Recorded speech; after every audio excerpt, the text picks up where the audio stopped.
Start. Good evening दोस्तों, स्वागत करता हूँ मेरा यूट्यूब चैनल ट्रिपल मैथ वाला में। आज हम लोग दो कर रहा है समीकरण युग्म का पूरे बेसिक तरीका से हम लोग सीखेंगे ताकि हमारे 10th में आने वाला जो क्वेश्चन है छूट जाए। तो सबसे पहले हम लोग जानेंगे चर जिसका मान बदलता रहता है उसे हम चर का, इसका मान बदलेगा उसको हम चर कहेंगे। चर को हम एक्स वाई और जेड से स्प्लिट करते हैं। चलो दूसरा यह आता है अचर जिनका मान नहीं बदलता है। यहाँ पर में वहां पर जो यहाँ के बच्चा है पढ़ रहा है या फिर कहीं दूसरे जगह में पढ़ रहा है, उसका मान चेंज नहीं होता है, उसका मान नहीं बदलता। अचर को हम ए बी सी और डी से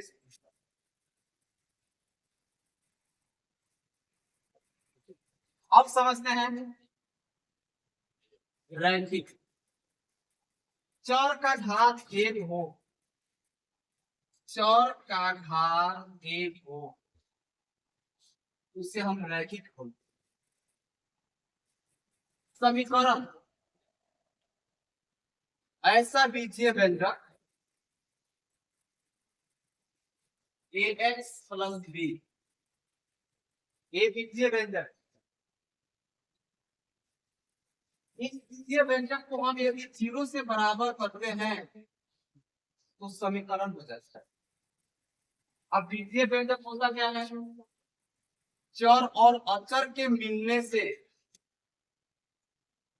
जो पद उत्पन्न होते हैं जिसे हम बीजीय व्यंजक कहते हैं, लेकिन वह पद जो है या तो प्लस से या तो माइनस से या तो गुना से या तो भाग से अलग होना चाहिए, तभी बीजीय व्यंजक कहते हैं। जब ये बीजीय व्यंजक को यदि हम 0 से बराबर करते हैं तो वह समीकरण बने।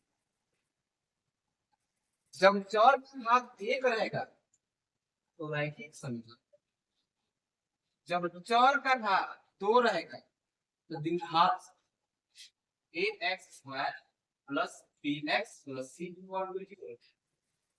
जब चर का घात 3 रहेगा तो द्विघात समीकरण।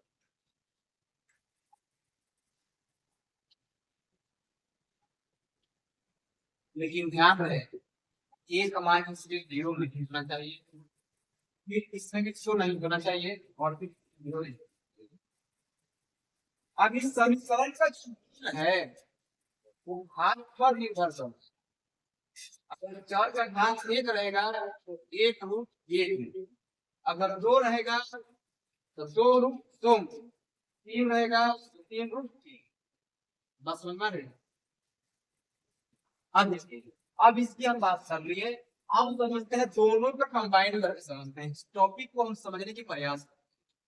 दो चर वाले रैखिक समीकरण, चर को हम समझ गए हैं, अचर क्या होता है इसको भी समझ गए हैं, रैखिक क्या होता है इसको भी समझ गए हैं, समीकरण क्या होता है इसको भी समझ गए हैं। अब समझते हैं यू वैसा समीकरण जो पेयर में एक जुड़ा, दो का एक जुड़ा, तो दो चर वाला वैसा चर एक अलग में चर हो गया। फिर उसके बाद से प्लस वाई, ये भी चर हो गया। अब दो चर हो गए। अब ये बीजीय व्यंजक है, यदि हम इसको 0 से बराबर करते हैं या फिर कोई 3 नंबर से बराबर करते हैं, अब ये इक्वेशन दो चर वाले समीकरण, दो चर वाले समीकरण, तो समीकरण एक्स माइनस वाई बराबर 2, समीकरण 2। अब ये भी दो चर वाला रैखिक समीकरण है, ये भी दो चर वाला रैखिक समीकरण है। बात समझ में आ रही है मुझे? चलिए बहुत बढ़िया। देखिए x प्लस वाई बराबर 4, x माइनस वाई बराबर 2। अब ये दो चर वाला रैखिक समीकरण, इसका भी घात 1, इसका भी घात 1, इसका भी घात 1, इसका भी घात 1। अब ये समीकरण यदि हम जो है 0 से बराबर नहीं करते हैं तब फिर ये समीकरण नहीं है। इसी के बारे में हम लोग चर्चा करने वाले हैं। जैसे मान के चलिए यहाँ पर दो चरण रहित समीकरण युग्म का जो मानक रूप होता है a x plus b y plus c equal to 0 होता है। ए 0 नहीं होना चाहिए, बी दोनों एक साथ 0 नहीं हो सकते, ए और बी दोनों एक साथ 0 नहीं हो सकते। नहीं तो यदि ये 0 हो जाएगा तो ये वाला पार्ट तो पूरा 0 हो जाएंगे, तो फिर ये दो चरण रहित समीकरण नहीं कहलाए, एक चरण रहित समीकरण। लेकिन हम तो अभी पढ़ रहे हैं दो चरण रहित समीकरण, इसलिए दोनों एक साथ 0 नहीं हो सकते। तो ये समीकरण ये हो गया। उसके बाद से a x plus b y plus c equal 0 एक समीकरण ये हो गया। अब इतना समीकरण एक और समीकरण दो, अब ये युग्म कहलाएंगे, युग्म मतलब जोड़ा में, जोड़ा का। अब ये दो दो ए है, दो दो बी है, दो दो सी है, हमको कंफ्यूजन होता है, इसलिए इसका हम नामकरण कर देते हैं A1 A B1 B C1 नामकरण। अब तो स्पष्ट हो गया। जब हम नामकरण किए तो यहाँ पर ये होगा, महत्वपूर्ण तथ्य को थोड़ा समझने के प्रयास कीजिएगा। यहाँ पर A1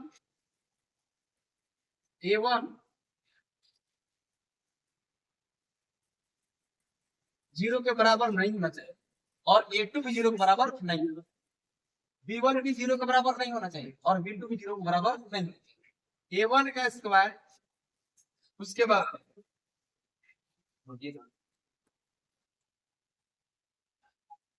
हो गया है। अब यहाँ पर देखिए ये कंडीशन उत्पन्न होती है, ये तीन कंडीशन लेकर के प्रत्येक समीकरण का ग्राफ होता है। समीकरण एक के लिए भी ग्राफ होता है, आलेख होता है, और समीकरण दो के लिए भी ग्राफ होता है, आलेख।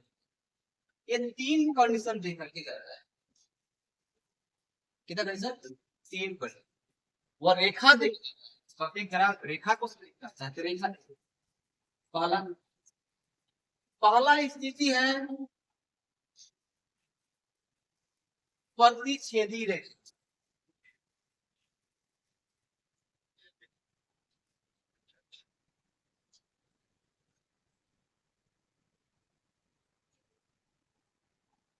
दो रेखाएं, रेखा की कोई लंबाई नहीं होती है, इसलिए दोनों तरफ हम एरो दे रहे हैं। दो रेखाएं किसी एक बिंदु पर प्रतिच्छेद कर, किसी एक बिंदु पर प्रतिच्छेद, इसको बोलते हैं प्रतिच्छेदी, पॉइंट ऑफ इंटरसेक्शन। प्रतिच्छेद बिंदु, जहां पर ये प्रतिच्छेद करती है इसको बोलते हैं प्रतिच्छेद।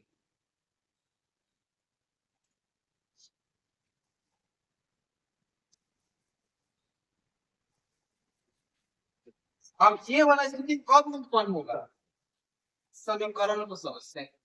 ये वाला स्थिति कब उत्पन्न, जैसे 2x प्लस 3y बराबर 4x plus 5y equal to 6 समीकरण A1 A2 यहाँ पर देखो, अर्थात 2/4 बराबर 3/5। तो दो को हम बोलेंगे क्या, A1, वहां से 4 को बोलेंगे A बराबर, 3 को बोलेंगे B1, 5 को बोलेंगे B। अब देख 2/4 और 3/5 बराबर है क्या, तो आप बोलेगा बराबर नहीं, तो A1/A2 बराबर नहीं है, इसलिए B1/B। जब ये वाला कंडीशन आता है तो प्रतिच्छेदी रेखा का उदाहरण है। जब ये वाला कंडीशन आया प्रतिच्छेदी रेखा है, मतलब अद्वितीय हल, एक्स का भी एक ही हल निकलेगा और वाई का भी एक ही। अब हल की बात, अद्वितीय हल, अद्वितीय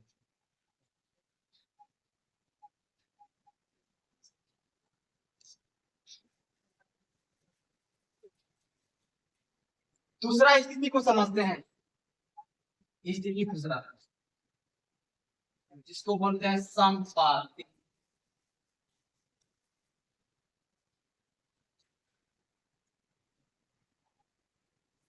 या फिर इसको बोलते हैं आश्रित।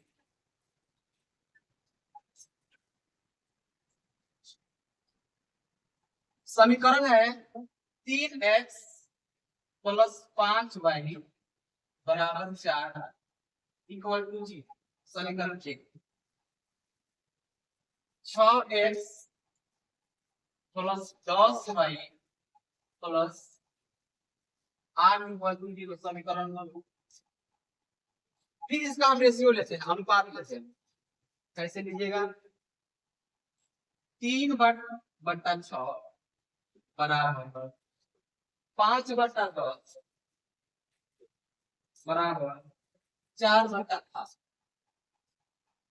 अगर काटा पीटी करने वाला है तो लीजिए, तो समझ आएगा।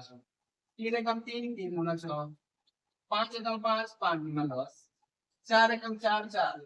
देखिए इधर भी 1/2, इधर भी 1/2, इधर भी 1/2। कहने का मतलब A1 बटा A2, A बराबर हो गया B1 बटा B2 के, और ये बराबर हो गया C1 बटा C। मतलब सभी आपस में बराबर है। जब ये वाला कंडीशन आता है तो उस स्थिति को बोलते हैं क्या? संपाती रेखा या आश्रित रेखा। मतलब एक रेखा ये और इसी के ऊपर एक और रेखा है जो मुझे दिखाई नहीं, ये दोनों रेखा दिखाई दे रही है। इसका नाम लिख सकते, इसका नामकरण हम कर सकते। इसका नाम लेते हैं ए बी सी, और इन पर छेद बिंदु, इसका नाम। लेकिन यहाँ पर एक और रेखा है, इसका नाम रख लेते हैं पी और ई, और एक दूसरे पर आश्रित जो मुझे दिखाई नहीं। तीसरा स्थिति जो बनता है वो बनता है समांतर रेखा।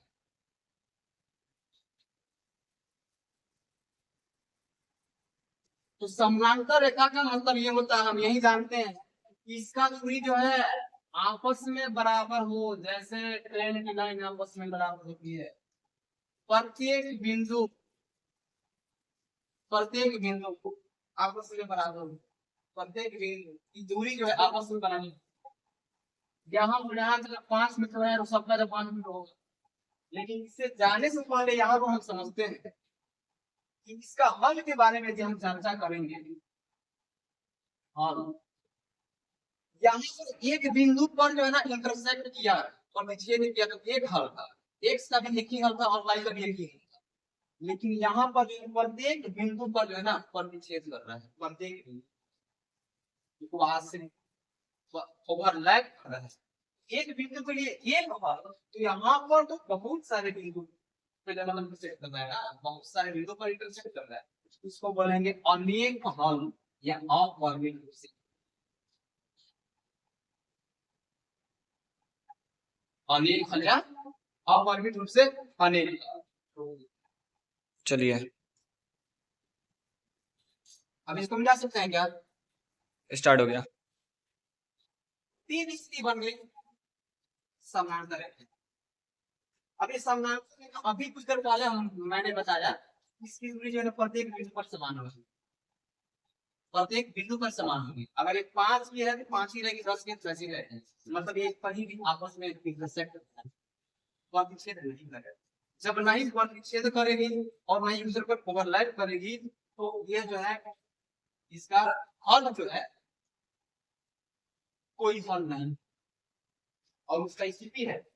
मतलब यहाँ पर देखिए, समझिए इसको, x plus 3y plus 6 equal to 0। यहाँ पर देखिए 4x प्लस 6y मतलब 6y माइनस 5 इक्वल टू 0। ये समीकरण 1। समीकरण 2। अब इसकी स्थिति पता करेंगे तो क्या हो जाएगा? a1 equal to b1 b2 not equal to c1 by c। ये स्थिति यहाँ बस हो जाएगी। कैसे? a1 की जगह में 2/4 इक्वल P1 के जगह में 3 और V2 की जगह में 6, ये दोनों तो आपस में बराबर हो ही जाएंगे, दिन कम तीन होना चाहो, लेकिन C1 बटा C2 आपस में बराबर नहीं। ये दोनों 1/2 है, लेकिन यहाँ पर जो है ना 6/-5 ये बराबर नहीं, ये वाला सोल्यूशन में 3 अब आते हैं ग्राफ।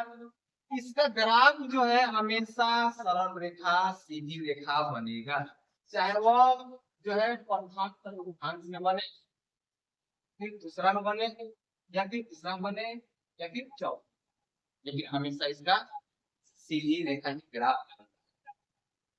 अब इसी में जो एग्जाम्पल आपको घुमाएगा, बहलाएगा, फुसलाएगा, अगर आपको बेसिक क्लियर नहीं है आप भी उसके साथ पढ़िए, आपको फंसाएगा।